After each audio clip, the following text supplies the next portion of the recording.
Bon, je préfère être honnête avec vous, j'ai un problème. Mon entourage a eu tellement de bons conseils que j'ai pas réussi à trouver la bonne idée pour vous présenter ma thèse. Je pense qu'on sera tous d'accord pour dire qu'en général, on s'attend à ce que le pitch soit drôle.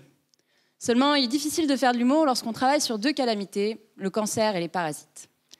Quand je dis parasite, tu penses peut-être à ton pote qui squatte ton canapé et vide ton frigo depuis 2 semaines. C'est un peu ça. Un parasite, c'est un organisme qui vit en nous et se nourrit de nous un peu façon alien. Donc, exit l'humour. Mais je pouvais encore m'en sortir grâce au stratagème numéro 2, raconter une anecdote.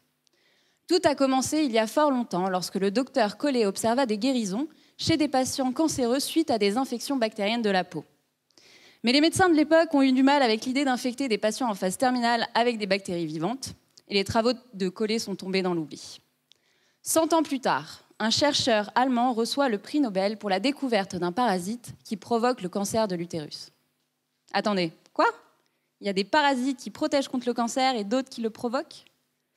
En fait, c'est ce paradoxe que je cherche à expliquer pendant ma thèse et je vais même un peu plus loin. Mon hypothèse, c'est que tous les parasites que nous rencontrons au cours de notre vie modifient notre risque d'avoir un cancer. Comme il paraît que nous sommes des êtres visuels, je pense qu'une belle métaphore sera la bienvenue pour vous expliquer comment parasites et cancer peuvent être liés. De manière générale, le système immunitaire, c'est plutôt un bon Dr Jekyll. Mais lorsque le parasite est un peu trop coriace, il agit comme potion de transformation en Mr Hyde. Le système immunitaire va alors s'attaquer à toutes les cellules, c'est ce qu'on appelle l'inflammation, et les cellules endommagées peuvent devenir cancéreuses.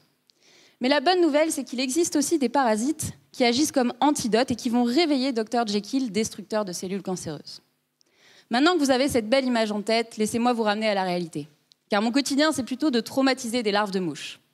Oui, parce que nous partageons 50% des gènes qui nous rendent malades avec les mouches. Bon, j'utilise pas n'importe lesquels non plus. Les miennes ont été modifiées génétiquement pour avoir un cancer du cerveau. Je les infecte avec tout un tas de parasites et j'attends. Après quelques jours, je mesure la taille de la tumeur et je regarde dans quel état est le système immunitaire. Bon, à vous, je peux bien vous le dire, il semblerait que la bactérie réduit la taille de la tumeur en réveillant Dr Jekyll. Finalement, un bon pitch de ma thèse en 180 secondes ne peut pas se terminer sans parler des applications thérapeutiques. Si on connaît les parasites qui protègent contre le cancer, on pourrait alors les utiliser comme thérapie. À l'inverse, si on connaît les parasites qui provoquent le cancer, on pourrait alors les éliminer grâce à des antibiotiques ou à des vaccins. Bref, je n'ai pas trouvé la bonne idée pour vous présenter ma thèse. Mais prévenir le cancer grâce aux parasites, c'est plutôt prometteur, non ?